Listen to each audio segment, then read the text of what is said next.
Alright, magandang araw na naman sa inyo mga kabutsawals. Another vlog, another property, house and lot for sale. This time, I'm in the middle of nowhere. Okay. Pero very accessible po ito ha. Very accessible po itong road na to. By the way, nandito po ako ngayon sa Iba, Zambales. Iba, Zambales, ito po yung capital ng Zambales, no? May binibentang property dito about 2 hectares. May bahay na at may mga fruit bearing trees. Alright, so without further ado, let's roll. Okay, naka wide angle lens tayo ngayon mga kabutsawal kasi medyo malaki itong property. So yan ang access road. Expect nyo na ganito ang kalsada kasi talagang yung mga gusto ng property na ganitong klase, yan, laid back, countryside, expect nyo na ganyan ang kalsada. Pero accessible po yan. Medyo may konting mga lubak-lubak lang. Paglabas nyo doon, nandyan na po yung highlands at kung ano-ano pang mga tourist spots po dyan sa labas. So 2 hectares po ito. So pagpasok nyo dito, meron na kaagad yan, oh, bubungad sa inyo, mangga. Oh, mangga. Kinalabaw po yan. Ay, nakita ko yung bunga, ayun, oh. Tapos meron dito, anong puno ba to? Diba? Ganda ng mga bulaklak. Parang sampagita. Yan, meron sila yatang parang bodega siguro yan. So alright, yan mga mangga nakikita ko. Tapos may nakikita ako mga sadinan dun. I think part pa rin ito ng property. Ito po atsuete yan eh. Yan. So ano, malawak po kasi 2 hectares. Ito po ay local orange, ayan o. So meron silang 1, 2, 3. Merong makopa dito. Ayan o. Siyempre, titikman natin. Diba? Mga bashers, titikman ko yung bunga ha, huwag ka magalit. Ha. May mga dalandan po dito.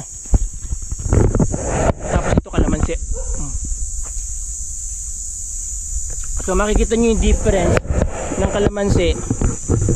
Ganito po yung dahon ng kalamansi.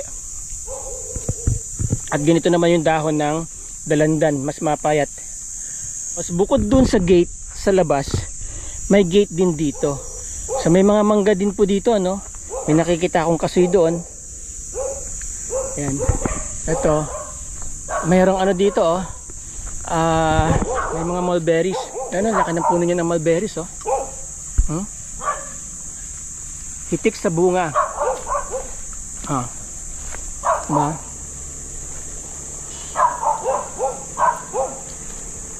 Pag may ganito kang property mga kabutsawals, hindi ka matatakot magka-pandemic ulit. Safe na safe ka dito. Marami kang pagkain. Alright? So may nakikita ako mga dragon fruits. Ayun, no? Dragon fruits. So may langka dito. There you go. Kasama ko ngayon yung anak na may-ari, si Sir JM. Yan. Hello Sir JM. Okay Sir JM, gaano po kalaki itong property nyo? 2 hectares. 2 hectares exacto. Yeah. Okay. Actually, kulang siya ng ano eh. Parang 996 naman. Parang 1.996. Oh, parang okay. 999 999. Basta hindi siya saktong 20,000. Okay. Ano. Ilang mango trees meron po kayo dito? Nasa 36. No? 36. Yung dalawa sa 34. So ito parang mga century old na to mga to, no? Okay. Oo. Puro dinamulag. Alright. May business ka. Oo. And then may mga nakikita ako mga mahogany trees doon. Kasama yun sa property. Okay, nakapaikot yung mahogany trees. Pwede ba nating ikutan? Meron bandaan? Alright, sige. Saan? Oo. So ayan mga kabutsawals, nakita nyo, doon tayo galing. Andiyan yung kanilang mga century old mango trees. So dinamulag po yung mga yan. Okay.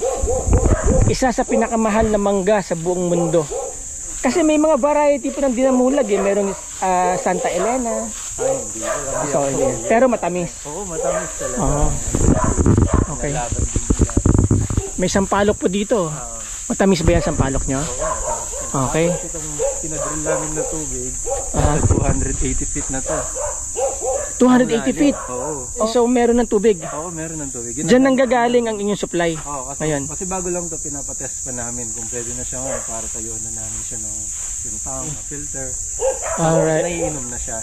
Aha. Ito yung purpose. Pinagawa rin namin to, sarili din namin to.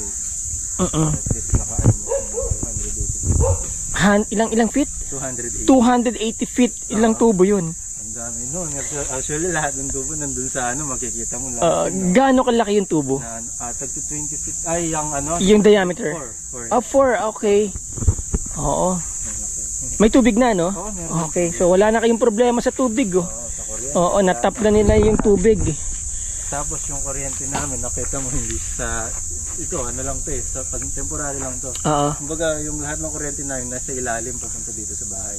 Okay, safe na safe. Kasi No. alam mo naman dito pag tag-ulan kasi pag nasa ano, yung Oo. branch ng mango na O tama, ibig sabihin, pinadaan nyo sa ilalim hanggang doon sa may kalsada, palabas. ay, hindi, actually doon, Ah. tapos mula doon sa harap doon, kasi yung main namin na ano doon sa warehouse doon eh. May transformer kayong sarili? Oo, may sariling Alright. transformer to, kami lang nakakonek doon, walang iba. Oo. Puro dinamulag lahat ito. Oo, di na mulag lahat. Oo.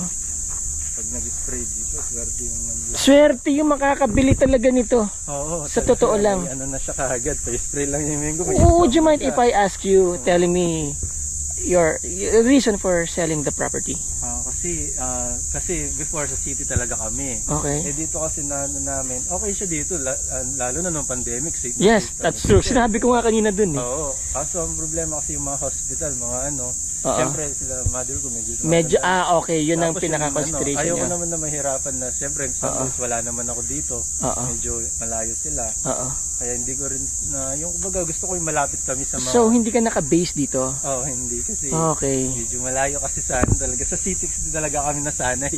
Okay, Kasi sige. tinry lang namin dito kasi yung talagang purpose nito dati ano lang siya parang Rest house? rest house Oo. siya. Bibisita lang kami dito. Oo. Kaso nakita kasi nung pandemic kasi talaga yun. Tahimik stay kami dito kaya ni-start na. Anong year nyo na-acquire to? Matagal na siya nun. Tagal na to eh. Kasi ngayon lang namin Dinevelop? Oo. Mga 15 Okay. years na nung nabili to eh. 15 years na. Kaso ngayon lang, halos ngayon lang namin na-develop. Dahil Okay. patayo ng bahay. Ano ang record harvest nyo dito? Nakakaano sila dito. Last na nag-spray dito, naka 150 kayong sila or 200 plus na. Ano yun goods yun Goods? Madalang lang yung reject dito. Depende kasi sa nag-spray eh. Oo. Kaya ang dami, kumita ang nag-spray dati. Okay. Nag-spray kami. Contractual sprayer?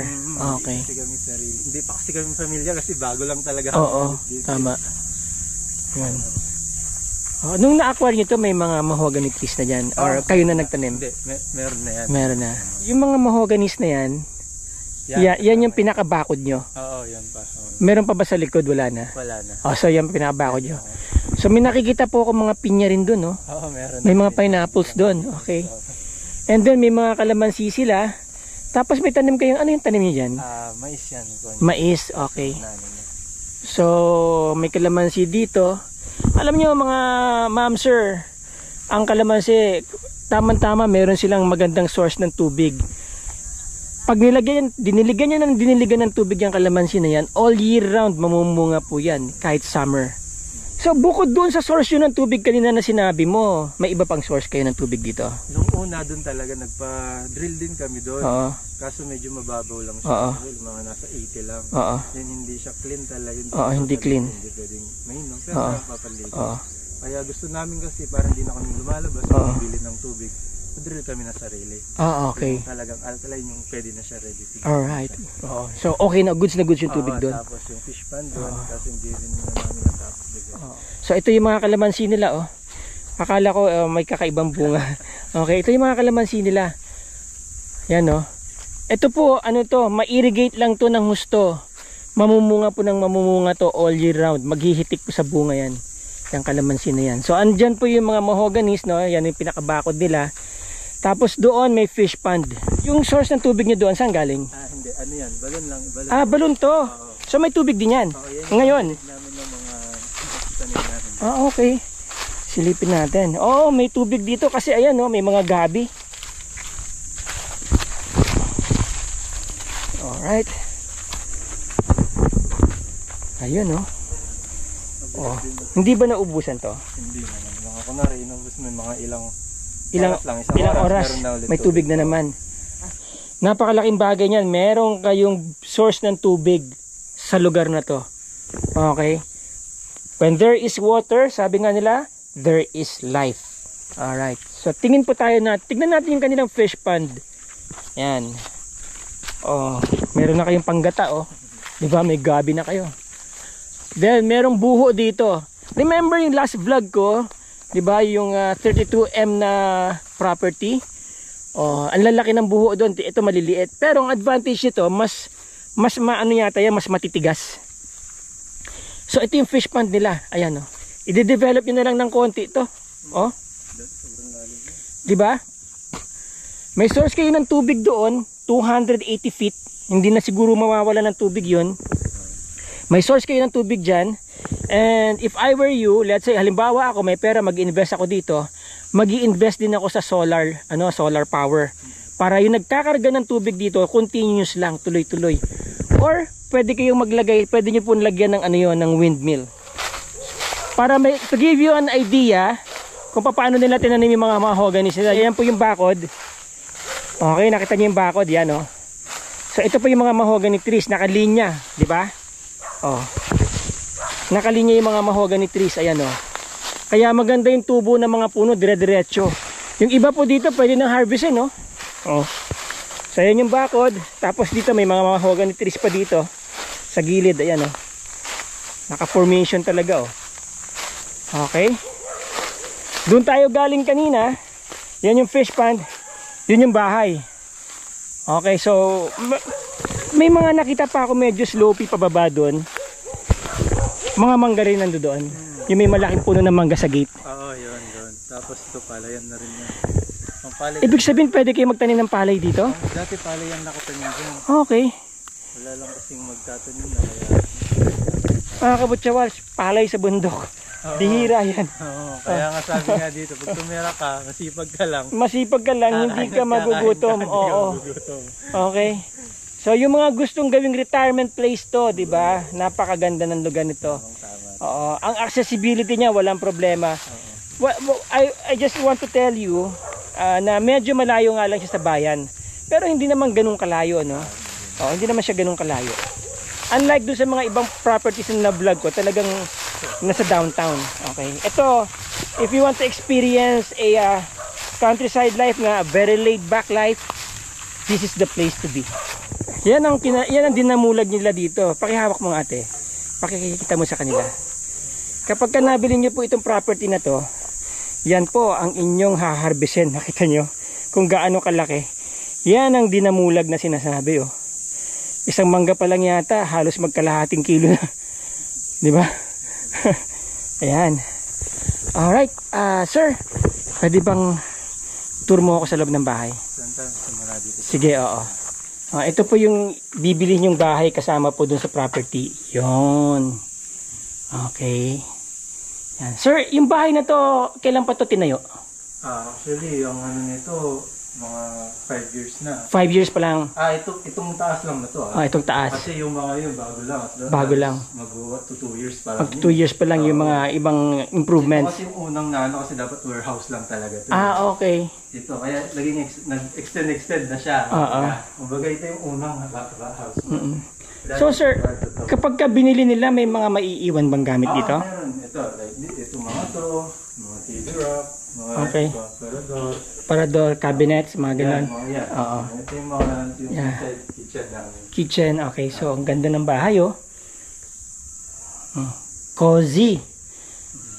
You know, mga kabutsawals, one thing I like about a house, yung bintana. Diyan ako laging pag malaki ang bintana, parang mas appealing sa akin. Kasi nakikita mo yung labas, ayan, no? Kita mo yung view sa labas, di ba? Oh, parang lumuluwag yung bahay kapag ka malalaki ang bintana. May story ito, kaya ganyan yung mga bintana eh. Okay. Kasi di ba that warehouse talaga. Dito dapat yung billiard, tapos yan, malalaki nga yung bintana. Open kasi dapat to. Alright. Para magiging siyang clubhouse, kumbaga parang play na siya. Kaso naano namin, kasi sobrang peaceful dito yung pamumuhay, kaya naisip namin na gawin kayang bahay na lang muna to. Dito kami kaya try namin tumira dito. Kaya yan, naging ganyan. Kaya naging ganyan, So unti-unti, dinevelop. Okay, so ayan no. So maiiwan po yung mga ibang furnitures dito. Karamihan ng furnitures, halos actually lahat na makita niyong furnitures maiiwan na yan. Kasama na sa presyo niya yan. Diba? Ito ang CR nila. Okay, ano, nakita niyo na naman yung gwapo. So ito po yung CR. Okay, ito yung kitchen. Ayan, there you go. Kitchen. Maiwan na rin to, sir. Dining table. Iwan na yan. So, yan yung mga built-in cabinets. Okay. So, merong pintuan dito. Parang pinaka-backdoor nyo. Paglabas nyo, yun o. Doon tayo galing kanina. Yan. Okay. So, mamaya punta tayo sa dirty kitchen. Okay. So, ayan ang ceiling, no? Kisame. Okay. Goods na goods pa yung bahay na to, mga kabutchawals. Okay. Kapag maganda ang presyo nito, kontakin nyo na ako. Mamaya dyan, maunahan na naman kayo, di ba? Okay. Ito. Bago pa gawa ng pinto. Pabarnisan lang. Okay. Ilang rooms to? Bali, 1, 2, 3, 4. 4 na rooms. Tapos yung storage room, 3. Okay. Sige. Ito yung mga kwarto. Master bedroom. Actually, ito yung unang master bedroom namin. Ito? Oo. Kaso nga lang, medyo, kasi sila, ngayon si sister ko na nandito. Ngayon, ito kasi... Gaano kalaki ito master's bedroom? Ito, walang po laki nito, 34 square meter ito. Okay. Malaki siya. Ito, hindi ako familiar. Hindi ka familiar? Hindi ako sister. Oo. Ngayon, yung kina-mother ko naman. Kaya kila-mother mo? Okay. So, may sariling CR yan? May laptop pa ngayon kasi tinanggal namin kasi So, malaki yung CR, no? Malaki, So, ayan. So, meron ako napansin may pababa pa dito. Ayan. So, basement kasi. Basement? Ayan, may basement. May chandelier. Ayan, may chandelier pa dito. Social. Ayan ang hagdan. Okay. Nice, ha? Parang underground, ano? Ito lupa na yan, ano? Oo, underground. So, ayan. Kisame. And then, parang storage room. Storage room nila. Okay. And then, may kwarto na naman po dito. So, may kwarto na naman dyan. May billiard. Kasama na ba yan? Oo. Ayan. Dito talaga, ito yung parang... Ito yung recreational room ninyo. Oo. No? Pwede ba natin buksan yung mga ilaw? Oo. Mahina si GoPro sa low light eh. So, swerte nung merong may kwarto dito. Di ba, paglabas niya, eto na. Etong pinto na to, ano to? Kwarto din yan. Papasok dito sa kwarto na to? Hindi, hati yan. Hati to. So, dalawang maliit na kwarto. Oo, kasi talaga sa guest room kasi pag may guest okay. Tapos lalaro. So, may guest room Ito, dalawa. Kasi yung plano nito, ito yung guest room. Ito yung sa play namin, tapos pool yun. Pool doon? Oo, yun okay. Yung plano namin noon. Kasi this day yung lalaro. Yan. So, ibig sabihin, Sir JM, kapag binili to, kasama na yan. Yung billiard. May takong kasama. Oo, i-package na natin. I-package na. Lahat na. Kita nyo? Lahat na. So, tignan nyo na yung mga nandito sa loob ng, ng bahay na to. Di ba? Ayan, may billiard table na kayo dyan, goods na goods pa tong billiard table, Oo, open natin. Open natin. Yun, okay. So, ayan. Doon tayo galing kanina. May kwarto doon, may kwarto din dito. Storage room kasi ginawa ng kwarto. Okay, storage room. So medyo maliit. Mga pang guest room lang talaga. Okay. Pero ginawa mo ng kwarto. Saan ang CR nito? Wala siya. Nasa taas, yung CR sa taas. Kasi yung dirty kitchen, nakit ka dito sa taas dito. May CR dyan sa laundry. Okay. From here, sa recreational room, lalabas tayo, diretso po ng access sa dirty kitchen. Yun ang dirty kitchen. Okay. So yan, may hagdan dyan. And then ayan may pantinola kayo dito. So, ayun yung mga kalamansi kanina. Yun. Alright, yan. Doon tayo galing. Okay. Akit tayo sa dirty kitchen.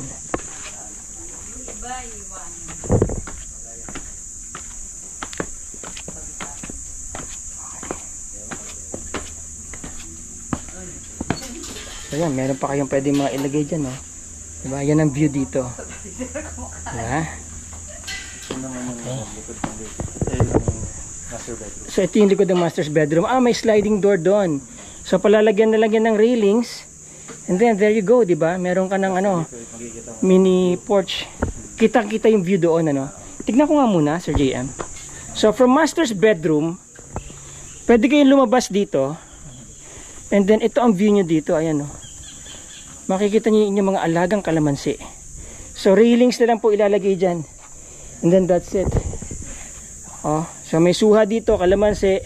I think ano din yan eh, dalandan din yan. Yan. Dalandan yan, basta ganyan ang dahon. Okay, yan, kalamansi, daming bunga. Magsawa kayo sa kilawin. Di ba? Oo. Magkakuha nyo ng isda doon, kilaw nyo. Yan, so level tank, no? Ito level tank nyo yung source ng tubig nyo. Okay, bukod pa doon sa pressure tank doon. So ito, mayroon kayong CR din dito sa labas. Okay. And then laundry area. Saka lahat ng itong CR namin sa low, lahat may heater. Tapos ito yung heater nung sa loob. Okay, centralized heater? Dito lang siya. Para dito lang. Kasi di ba may bathtub siya nun? Oo. So ngayon tinanggal yung bathtub. Pero gumagana yan. So may heater po yung CR. Ayan, no? Okay. Alam niyo, napaka-ideal po ng place na to kapag naglagay kayo ng solar power nyo dito. Wow! Ang ganda po ng dirty kitchen. Very nice. Okay, so parang meron kayong center bar dito. Bar table. Oo. So may video, okay? Kasama na ba yung video, okay? Package na yung video, okay, oh. Paano itong mga ref? Ayun, sige. Yan. All in na natin halos lahat. Okay, madali pa lang kausap sila, sir. So, ayan. Ito po yung lababo nila. Tignan nyo mga kabutsyabal. So, stainless ang kanilang, yung mga door ng mga cabinets nila. Ito sa kitchen.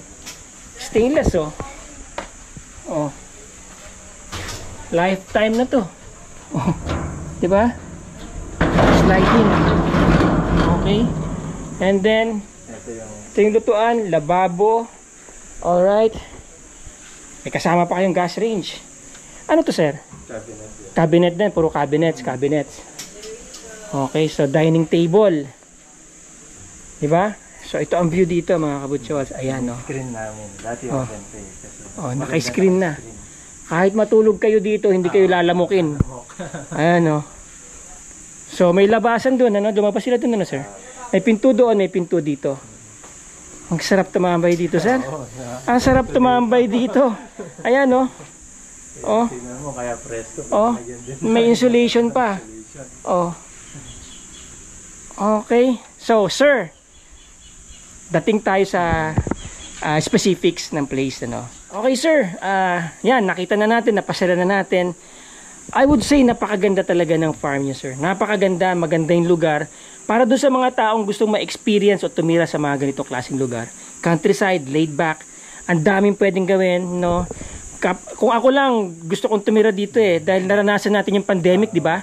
Sabi mo nga, nung nagkaroon ng pandemic, safe na safe kayo dito. Hindi kayo nawala ng pagkain. Hindi mo ramdam yung pandemic, di ba? Hindi naman natin sinasabi magkaka-pandemic ulit.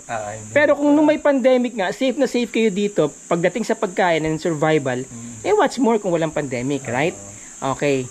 So sir, sa specifics tayo ng property. So ang size po ng property, sabi nyo kanina, ay close to 20,000 square meters. So that is roughly around 19,999 square meters. Sabihin na natin 2 hectares, right, Sir JM? Okay, sir. Ang property, naka-title, nakita ko po kanina. Okay, nakita ko po kanina yung title, naka-transfer certificate of title na, meaning in-acquire din nila to either sa TCT rin or sa OCT. So, usually ako, sa assessment ko lang po, kapag ka ang title ay TCT na, usually madali pong i-transfer yan. Especially kapag it's clean title. So, clean title po, in a sense na yung mother niya ang pipirma, which is still alive, okay? sa kanya lang po nakapangalan, sa mother niya lang po. Tapos, updated naman lahat ng taxes. Okay. So, yon mga ma'am, sir, ha? And then, tanong natin ng presyo. Siyempre, ito yung exciting part, eh. Okay, sir. May discretion ka ba sa price nito? Let's say, kapag okay. Magkano nyo binibenta itong property, sir? Asking na din sa property, sa bahay, kasama ng ibang gamit, 20 million. 20 million! Nakita nyo, mga kabutsawals, yung property na binlog ko, 1 hectare lang yon yung binlog ko last time, di ba? Pero nasa 32 million. Well, although syempre, nandun sa Pundakit yon, pero pare-pareho lang naman lupa yan, eh. Okay, 20 million. Sir, sagad natin ang presyo. Kung may viewers na nanonood dito, buyer, very interested siya sa property, alam naman natin, nasa Pilipinas tayo. Lahat dito may tawad. Okay, spot cash hanggang magkano kayo? Pag-usapan na lang Pag-usapan na lang, ma'am. Madali lang Pero naman negotiable. Negotiable siya sa 20 Okay. million. Negotiable po sa 20 Maganda million. talaga, makita nyo muna yung property, Okay. mga gamit, mga ano, para at least. Alright, so yun lang naman ang gusto natin marinig, mga ma'am, sir. Ang property asking is 20 million, still negotiable. So, depende na po yan sa pag-uusap ninyo, syempre. So, mga kabutsawas, bago po ako mag-close, no, again, sabi ko nga sa inyo, hindi naman po talaga ako real estate broker, licensed real estate broker. Ako po ay isang property vlogger, ano. Kaya pinapasalamatan ko po yung mga nakakasama ko sa ganitong industry na mga freelance agent po ng mga lupa. Okay, sila po yan, si Ate Mylene. Okay, siya po yung nag-introduce sa akin dito kila sir, at saka si Sir Joey. Ayan, Sir Joey, baka gusto nyo mag-shoutout yan. Sino ba? Yung mga girlfriends nyo. Okay. So, ayan. Maraming salamat po sa kanila. So, every time po na nag-review kayo, meron po tayong mga buyers. Marami po tayong natutulungang pamilya.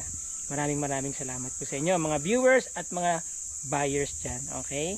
Salamat po. So, there you go, mga kabutsawals. Isang property na naman po ang aking inihatid sa inyo. I hope nag-enjoy kayo sa video, no? Itong likod ko, as you see, passion fruit po yan. Malakas daw mamunga yan. Okay, so nakita nyo, narinig nyo pala kung magkano yung presyo ng property. Sabi nila, negotiable. Click nyo lang yung aking contact details dyan. Lahat po na mag-i-inquire, sasagutin ko kaagad. And then ipapasa ko po kayo doon sa right contact person. Kayo po mismo bilang buyer ang makikipag-usap doon sa mga owners. Okay, malinis ang titulo. Wala pong problema sa pag-transfer. Kaya ano pang hinihintay nyo?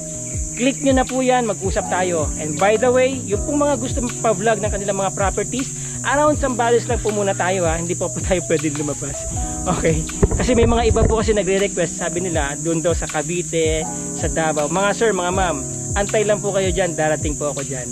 Again, maraming salamat po sa mga viewers, subscribers, patuloy na tumataas sa mga subscribers natin. Maganda po ang pagtanggap ng ating mga videos.